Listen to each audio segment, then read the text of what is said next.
Couple of questions. Number one, how much are you investing in this, what you're announcing today? Where's the money coming from? And final question there, I think Matt Brown, Cynthia Mendes are suggesting that this is all a response to what they've been doing on the encampment outside the State House. Would you like to respond to that? I'll answer the question about the dollars, and at the governor's discretion, whichever questions you wish me to answer. On the dollars, this investment represents $4 million additional beyond our previously announced money. The sources, Kathy, per your question, FEMA. We worked hard to ensure FEMA eligibility for some of these developments, for some of these beds. CDBG, Community Development Block Grants, which are available in some cases for these purposes, and the original conveyance tax fund, not the new increment, but the original conveyance tax fund that flows through the Housing Resources Commission. Once again, a collection of sources to get the job done at $4 million. Well, thank you for that question.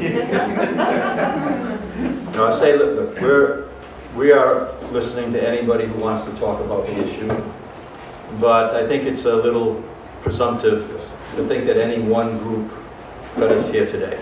So we're listening to everybody, but again, I'm more than happy to work with the people who are willing to do the work, and that's why we're here today, because the people in this room right now are willing to do the work. Governor, does this plan meet the scale of the problem as it exists? I mean, are we... At the moment, as defined, it does. It's a helter-skelter approach for sure, as we're patchworking things together, and that's why I think that we need to be working on a plan so that we're not repeating this scramble every year. So that's something that we're committed to do. But at the moment, based on what we've been told, based on what the coalition has told us to, serve in terms of number of available beds, this should do that unless some changes happen. But we're always willing to address those changes. And we're sitting on a pile of ARPA money right now that could theoretically address this issue. Are any plans in place to spend more of that? We're talking $30 million as a down payment. How much more could theoretically come in from ARPA? Yeah, so I don't think that you can put a dollar number on it until you get a plan. I think that both the Rhode Island Foundation and I agree that we need a plan. We're not going to spend dollars just to spend dollars unless it's in an emergency like we're facing today. So housing issues are running the gamuts from homelessness to fair market housing and everything in between certainly should be part of the efforts that's coming through those ARPA funds. We just don't have detail it down. And then Bill. Governor, while there was an encampment now, there was an encampment back on September 9th on the other side of the State House. How would you respond to criticism that you should have acted sooner? You've been hearing the calls for this, and also do you support Jennifer's idea of the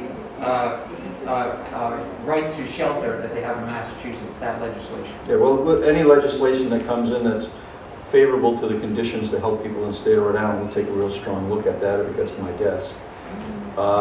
Again, I like I said, it is very presumptive for any one group to say that they're driving the issue, especially with all the hard work that's in this room. I'll just repeat it.